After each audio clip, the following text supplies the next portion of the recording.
This episode sponsored by The Original Shit Book. No, really, stay with me. The Original Shit Book takes an in-depth look at the most flexible word in the English language.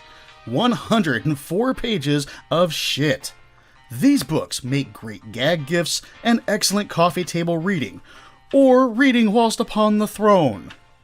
The original price on these books were almost $12.50, but you can get one on eBay now for just $5 each plus shipping.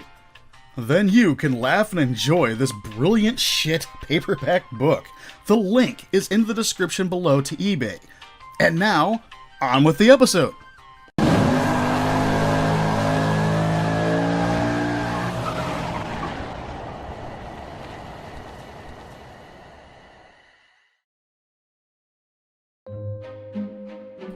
What's up, everybody? It's Skywarp with Cruisers Motorsports, and I'm a firm believer that you can't laugh at other people unless you can laugh at yourself.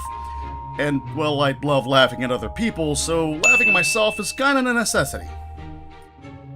To err is to human, though, or something like that. So I gotta tell you about the near bonehead move I made while doing the filming for the '97 Lotus on Skywarp's summer drives. Now, prior to doing the video, I didn't know much about this car, even though it belongs to my best friend. It's kind of like a blue moon or a unicorn, as he doesn't take it out much, and when he does, just standing next to it's like standing next to a celebrity. You don't care how they became a celebrity, you're just thrilled to be standing next to one.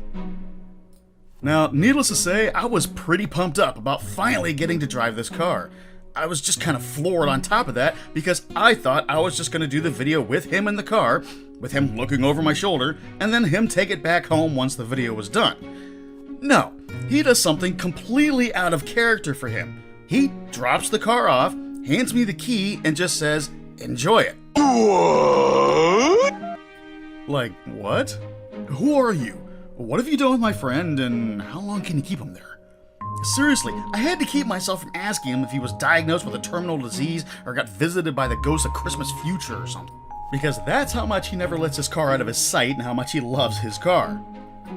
So about a week goes by, I've got the car, and I drive it a couple of times just to make friends with it, and conveniently enough, he left it with a half a tank of gas for me. The day comes to start shooting for the video.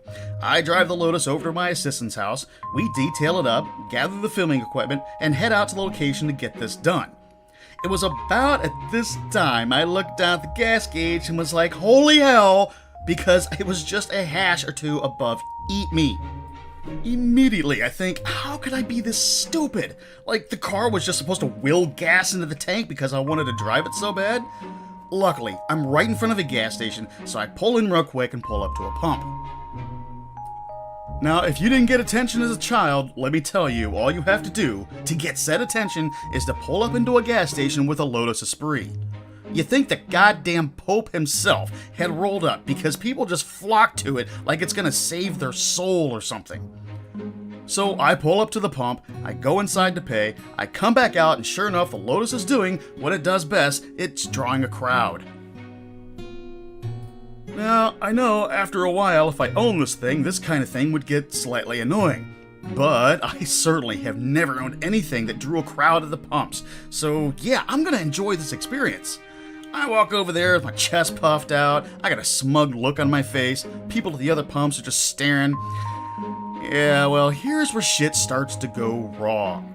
I reach in the car for my phone to call my assistant and realize that I had actually left it in my assistant's car, and she's probably already pulling into the filming location as we speak.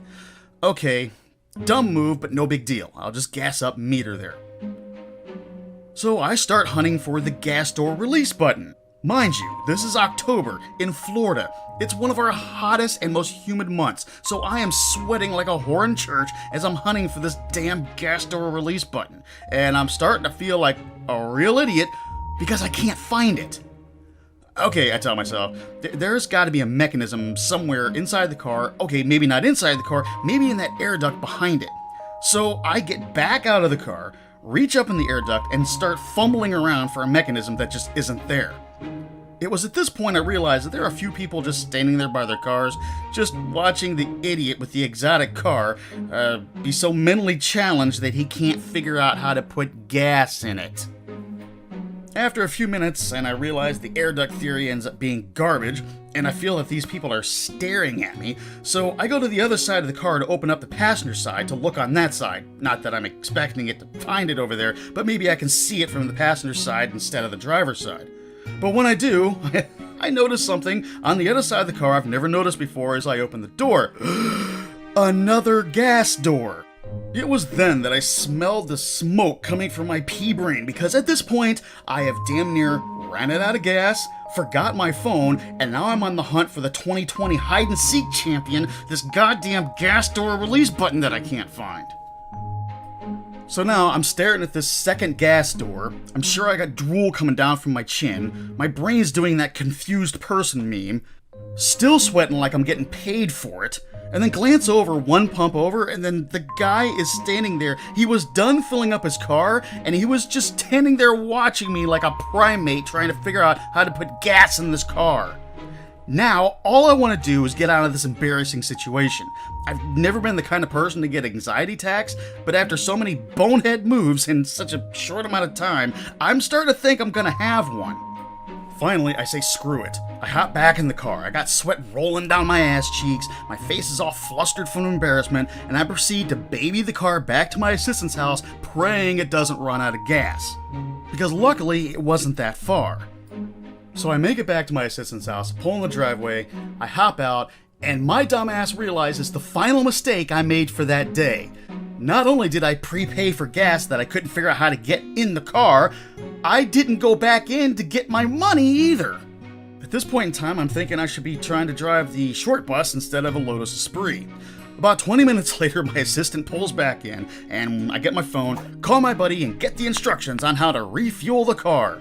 Turns out the release button was in the center console. And yet somehow I had missed it because he had a bunch of papers in the console that were covering up the release button. And the car has two gas tank doors because it has two gas tanks.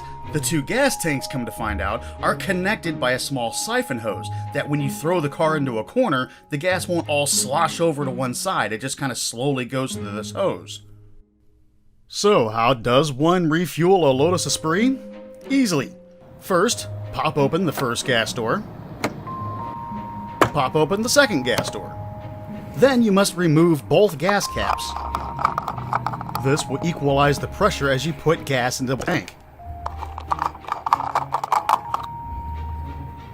But only do this after you find the 2020 hide-and-seek champion, the gas release door button in a Lotus. The end.